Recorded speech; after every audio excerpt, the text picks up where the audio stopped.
How is it going, folks? Welcome back to the channel and welcome back here to Chelsea. Today is episode number 9 and today we are kicking off season number 2. We ended things last episode with money in the bank. That money doesn't really exist anymore and there is a new face in the bottom right corner of our hot prospects, Claudio Echeverri. This guy, Argentine under-20 international.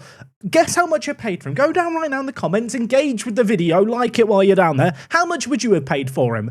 I have paid £7.5 million for this guy. Now, I'll confess, he has no mentals. He's got the mentals of a goldfish. He's got some of the physicals of a goldfish as well, but technically gifted, lots of flair. At 18 years old, bags of potential.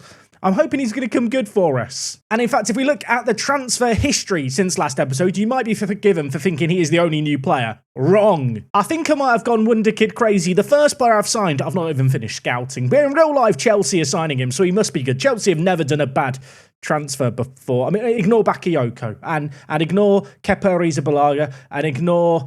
Okay, they've made a few bad signings, but this guy, Kenji Paez, at 17 years old, I think will come good.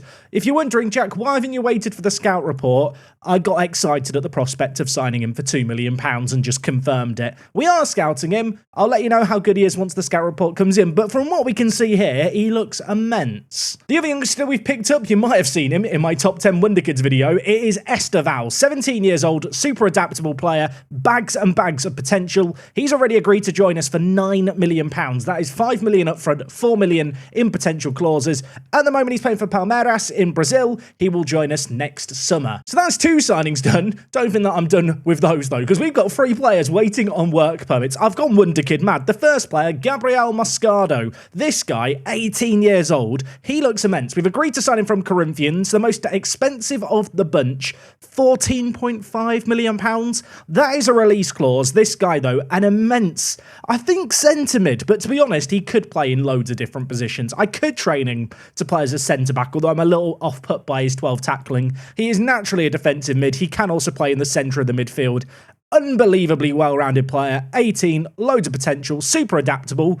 We're just going crazy signing Brazilians, I've realised. We've also picked up Naipan, 17 years old, Norwegian international, full international as well. He scored for the Norwegian national team, playing for Rosenborg at the moment. If his work permit is granted, which we're actually appealing it at the moment because it was rejected the first time, he will join us for £4 million. Bargain potential.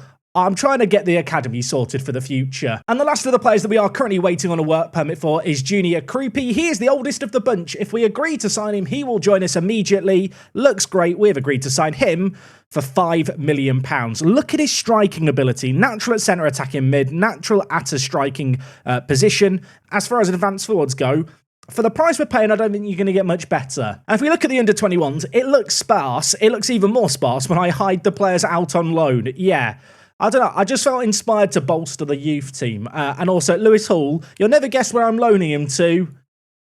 Ipswich. Yeah, Ipswich really are turning into our B team. We do still have £30 million in the bank, although the transfers I've just run through do account for £26 million. So I think we're just about done in the transfer market. What does that mean for today? It means we've got a triple header. Nottingham Forest, Brentford, Wolves. This should be 9 points for a team trying to get Champions League football. Will it be 9 points? We're going to find out together. Let's run that intro and start season 2, shall we? I think that might be the longest intro we've done in the series so far, but I'm glad to have you back. I hope you guys are excited. Hopefully, you're as pumped as I am for the debut of Lucas Perry in goal. It could be amazing. It could be a disaster.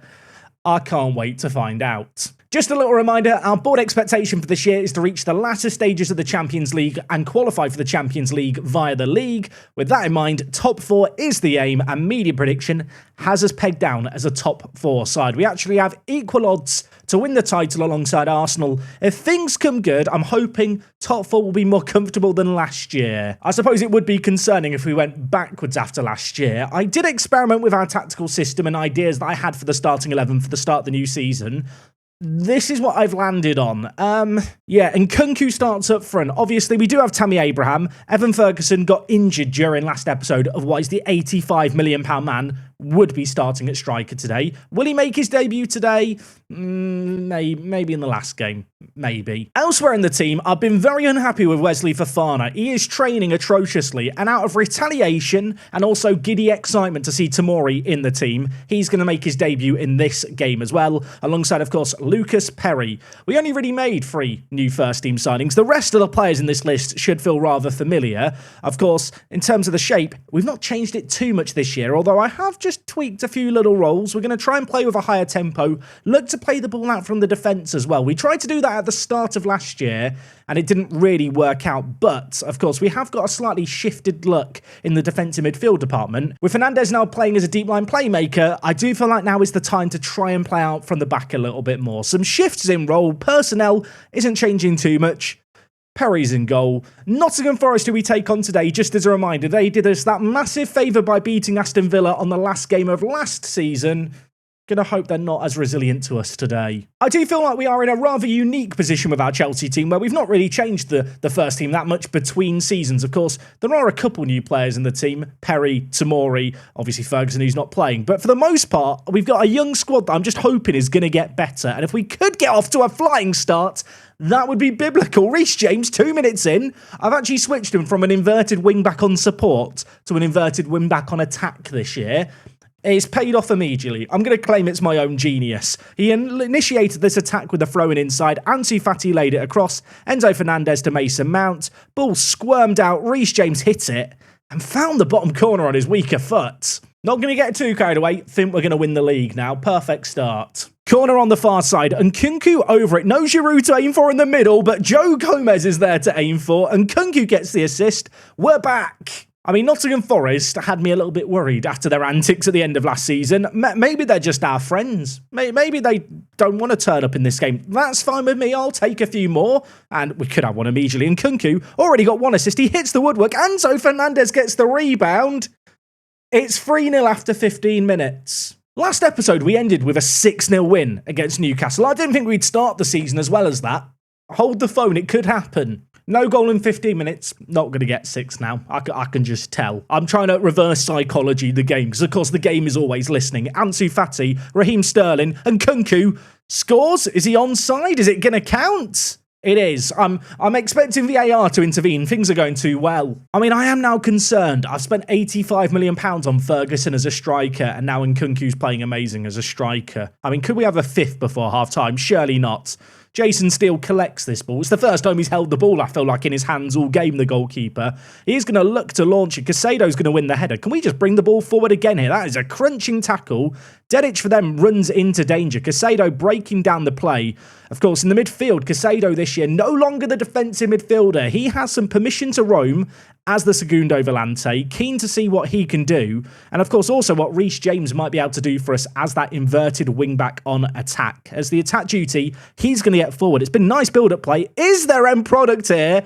You bet your bottom dollar there is. Mason Mount slotting in at centre attacking mid. He was a star man from that Segundo Volante role. We've put him in the final third. He's got 2 assists already in this game. I promise not to get carried away, and I know I said it at 1-0. We're going to win the league. It's going to happen. I mean, at this point, I'm expecting 10-0, which probably is unreasonable, but the players have set that standard themselves. And Nkunku, immediately here. We're less than a minute into the half. He shoots. It's tipped over. Part of me does feel bad for stealing goal. Apologies, Forest fans. I wasn't paying attention. Brennan Johnson just scored a free kick. Yeah, I'm an amateur. I'll admit it. I'm getting complacent. Right, you know what? An hour played. I was going to make some changes. Highlight began. You know, Football Manager, I'll take the hint. I won't make the change right away. Sessin Young for them on the far side, bringing it forward. Plenty of players streaming into the middle. Reece James on a booking with a pathetic attempt of defending. They make it 5-2. I'm making changes. I'm fuming. I know you want to see the highlight, Forest fans watching. You don't get to see it. I'm bitter. Reece James off for Chalobah. Feel like I've not really talked about Chalobah. Good squad player. Can slot in at right back. Good defensive mid. Did try and force a move in the summer. He's not going. Elsewhere, going to take off Chilwell for Colwell. Casado's not the best of games at Segundo Volante, so we'll move Mount back, and I'm going to bring in Kai Havertz in deeper, and you know what, Nkunku, I know you have a goal, know you're having a great game, you're on a booking, you're coming off. I mean, we won the first half 5-0. We're losing the second half 2-0. Bit annoyed about the complacency, really. Maybe I should just shout demand more. 3 minutes of added time at the end of this game. Having seen them get a second goal, it really did fizzle out into not a great deal. Maybe a bit of complacency from us. We made some subs. Mason Mount, man of the match. That's why Bayern Munich need to pay £120 million if they want him. He's just not for sale. Lucas Perry makes his return to English football. I mean, I'll be honest, he had very little to do in that game. He made 1 save and conceded 2.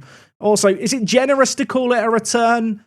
He had a season on loan at Crystal Palace where he didn't play a game. I think it is generous. Slonina, by the way, is on loan at Stoke for the year. Hutchinson's on loan at Luton. Cassidy grabbed a goal for Ipswich Town, and Fofana, of course, also on loan at Ipswich. We're going to be getting lots of updates, I think, from players on loan after every single match day. I thought we'd have the match of the day. Leeds United, promoted last year back to the Premier League, won the FA Cup. They've now beaten Arsenal 4-3. Yeah, you're very boring, Leeds. Put me on Leeds. I get 7 goal thrillers and get in Europe as a championship club. Piss off. You'd think I'd be happier after a 5-2 win, but Leeds just annoy me. Opposition number 2 of 3 today is going to be Brentford. They have not yet played. They're playing Mourinho's Newcastle for their first game of the season. Taking on Thomas Frank's men.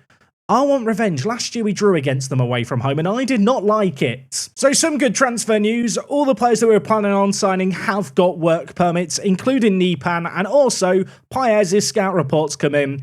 He's just as good as you'd expect. Super consistent, very adaptable, already an international for Ecuador. Yeah, I feel like our under-21 team come next summer is going to look really, really exciting. Speaking of which, Gabriel Mascado, who of course we did pay the big bucks for, £14 million, he will be seeing out the rest of his season in Brazil. He will join us in January. And yeah, I'm very, very keen to figure out what I'm going to do with him, which is a short-term slang for I've signed him, I feel like he needs to play in the first team, I don't know where I'm going to fit him in the first team. Speaking of which, here is the first team that we're going to go with for this next game against Brentford. I don't want to look like I'm becoming complacent, but ultimately, it's early on in the season, I want to keep things fresh and rotate and see what players step up, particularly at the back where we've got some really good defensive options. With that in mind, Tomori and Joe Gomez are on the bench. Fofana and Cole will come into the team, hoping that Perry's actually going to make a few more saves in this game. Elsewhere, Caicedo makes way on the bench for Arda Güler to come in and play at centre attack in mid. When we played him last year, he was absolutely phenomenal. Really want to make sure we're giving him more first team football. Last year, he got 4 starts. He gets his first start of this season only 2 games in. You might have also noticed as well, I am keeping Nkunku at striker. Abraham's on the bench, Ferguson failed a fitness test. Nkunku played so well last game, despite the fact I played him at striker last year and he didn't really shine, and I wasn't expecting him to shine this year. He's thrown a rather annoying but slightly handy spanner in the works because we need Giroud's goals to reappear from somewhere. Based on that last game, he could be the man to bring them. Not sure we're going to be expecting a 5-0 result at half-time like last game, but a good result here at home is certainly a minimal expectation. Early on, 20 minutes into this game, we're dominating possession, having more shots. Nothing happening yet. Okay, well, it's 10 minutes left of this half. Nothing's happened until now. Rico Henry on the far side with the throw-in, going to try and get it to Norgard. And Nkunku applying some pressure, but Brentford shrugging it off and having a little bit of the ball here on this near side. From one side of the pitch to the other, they've caught us a tiny bit narrow. Plenty of options in the middle. Kasper Dolberg is one of them. Goes over everyone, but he turns to the edge of the box, laid inside Jensen de Silva. Really nice, annoyingly good build-up play here by Brentford. At the moment, we are chasing shadows, and Mbeumo skips past his man. Colwell can't put in a tackle. And it's one of the best goals I've seen in Football Manager so far in FM24. That looked sensational. I mean, the passing was one thing, but actually the thing that really, really turned me on, Mbeumo's little run there, the dribble inside, and then his ability just to wrap his foot around it and find the top corner.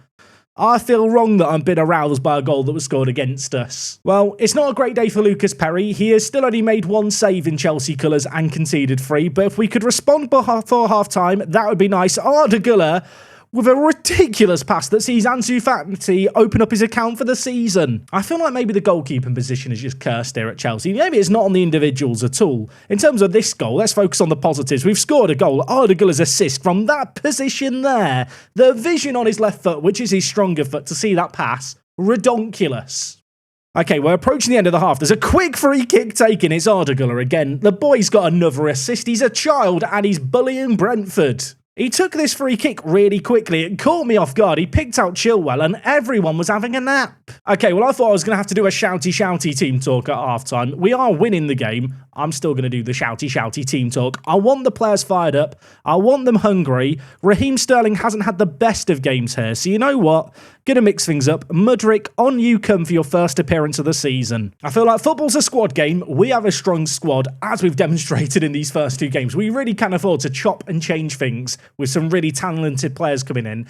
I'd love to see Mudryk shine. I'd love to see him excel. I'd love to see Nkunku get us all those Giroud goals we need. The Frenchman steps up. And that free kick was, well, I'll be honest, it was way off target. There's only actually 24 minutes left here. I'm going to make some further changes. I'm going to take off Fati and bring in Madueke. In the final third, and Nkunku's actually had a really poor game at striker. Let's bring in Abraham. Colwell's on a booking. Don't really want to risk it. We'll bring in Joe Gomez. And Chalobah, you can come in for Enzo Fernandez. Let's get some fresh legs in the midfield. I will just make sure he is on the defend duty. Corner for us. Mason Mount going to whip it in. Can't find its intended target, but we keep it alive. Arda scores, and Fofana has an assist. Do you ever have those players in Football Manager that just defy their attributes? They just seem to do well. That is Arda for us in this team. The Turkish international has been ridiculous. 2 assists, a goal. Why didn't he play the first game of the season? Maybe we could have beaten Forest 10-0. 5 minutes of added time here. It's been a dominant display. You could argue 3-1 flatters us. Then again, they scored their only shot on target. Arda Güler, 2 assists, 1 goal.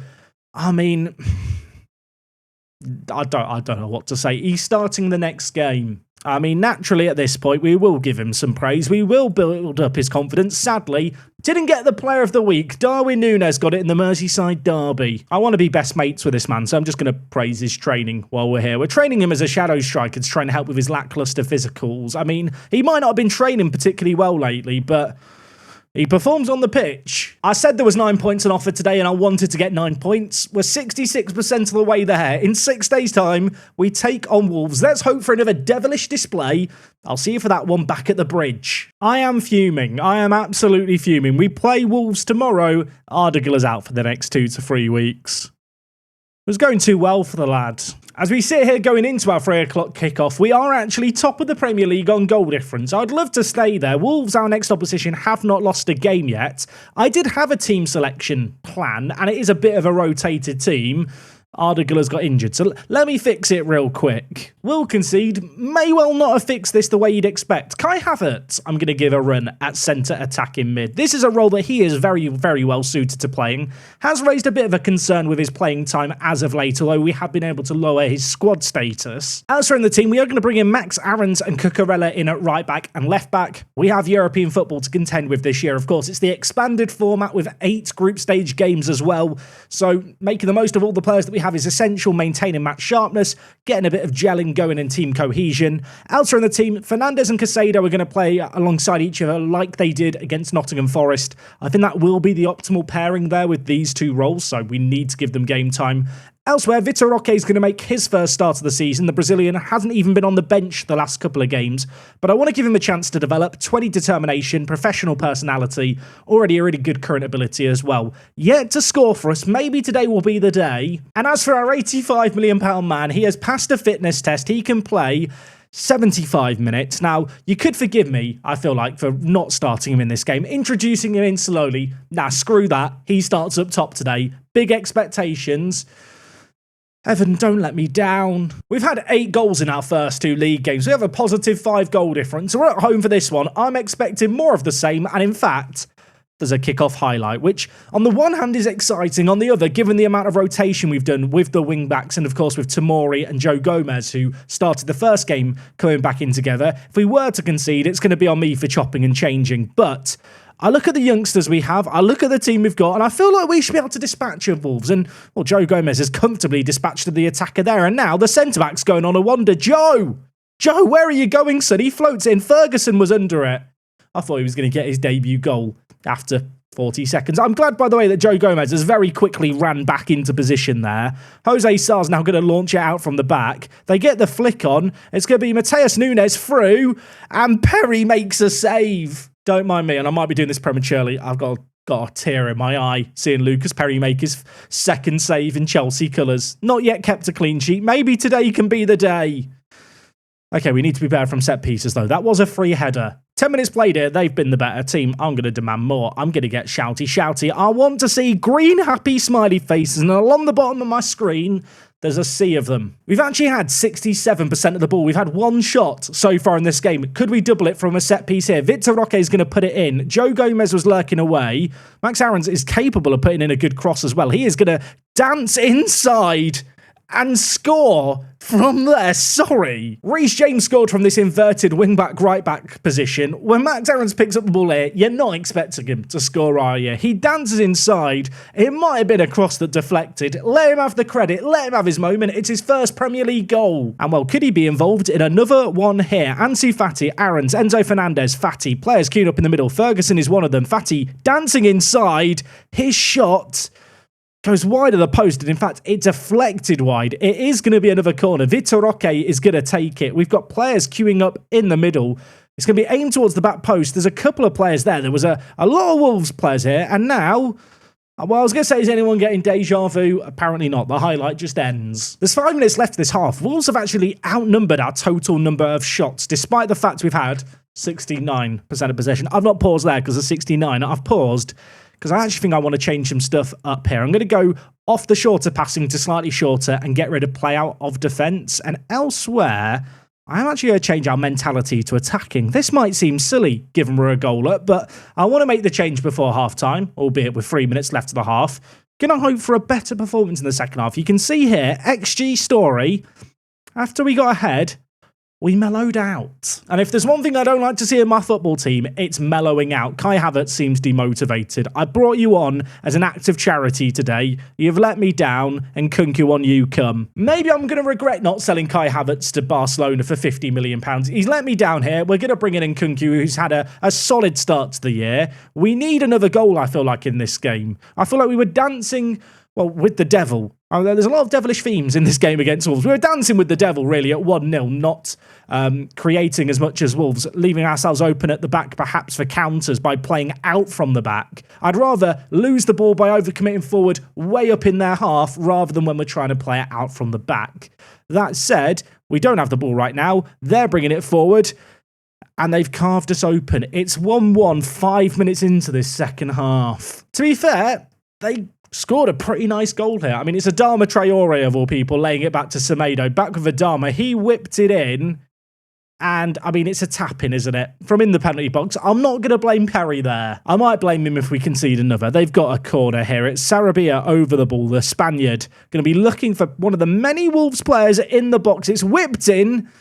It's headed narrowly over. Okay, hour played. The whole theory with this team and the depth we've got is that in matches like this, I can just change things and get goals. And that is what I'm going to hope for here. I'm bringing in Mason Mount. I'm bringing in Raheem Sterling. I'm bringing in Tammy Abraham.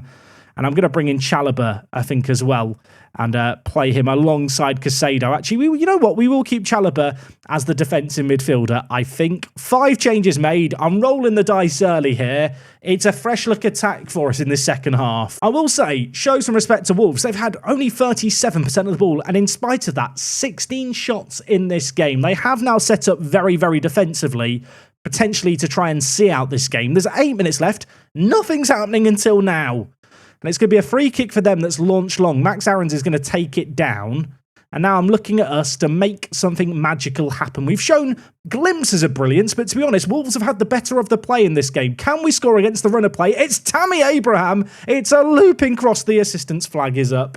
And with that, I think this is going to be ruled out. I don't think this is going to count for us. VAR is going to check it. Usually when the assistant flags, it's offside. And on this occasion, it is. I thought Tammy Abraham was finally going to do something for us. We need him to step up. And in this occasion, he stepped up too far. He was a yard offside. Nice header at the end of it means nothing. Last 20 minutes, we have upped the tempo a lot. Sadly, as 6 minutes of added time comes and goes, we have to settle for a share of the spoils. This was an even game. We really struggled to get the ball to our strikers. We had plenty of the ball in the wider areas.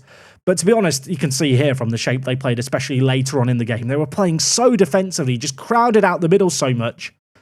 We couldn't break down this Wolves team. I'm embarrassed. I'm going to tell the players it as it is. Don't want to throw anyone under the bus. I've spent £85 million on you, Evan. You got to do better than what I saw there, son. Let's not overreact just yet. In spite of the fact we've not won, we have gone top of the league. Just ignore the fact Man City have a game in hand, and all is fine with the world. Perry broke his finger in that game. I love the fact he didn't flag it during the match. He's told me after the game, yeah, by the way, boss, broke my finger. I think that's the Bazunu music I can hear, and I'm terrified. Havertz thinks I was too harsh during the team talk, and he'd like to discuss it with me. You were the only person who reacted negatively. I think you were too harsh on the team during the team talk against Wolves. Do you agree? No. No, I don't. And that's the end of that chapter. What a waste of time. Surprise, surprise, Man City beat Everton 4-0. They're top of the league. Going into today's episode, I was hoping for 3 wins. To be honest, if you told me you'll get 7 points, you'll score goals like we have, probably would have been happy with it. 4 goals conceded is never ideal, but 9 goals scored. If we can score goals, we will win games this year. Anyway, folks, that is going to wrap up everything from me today. Thank you for watching as always. Leave a like on the video if you enjoyed. We will be back with weekend uploads, so don't think because the week's coming to a close in the next day or two, the week's over for Chelsea. No, weekend uploads are here. Season 2 goes marching on. Hopefully you're here for the next chapter tomorrow. Have a lovely rest of your Friday. Catch you tomorrow for more action, and until next time, it is me, Jack. I'll talk to you guys in a bit. I'm out.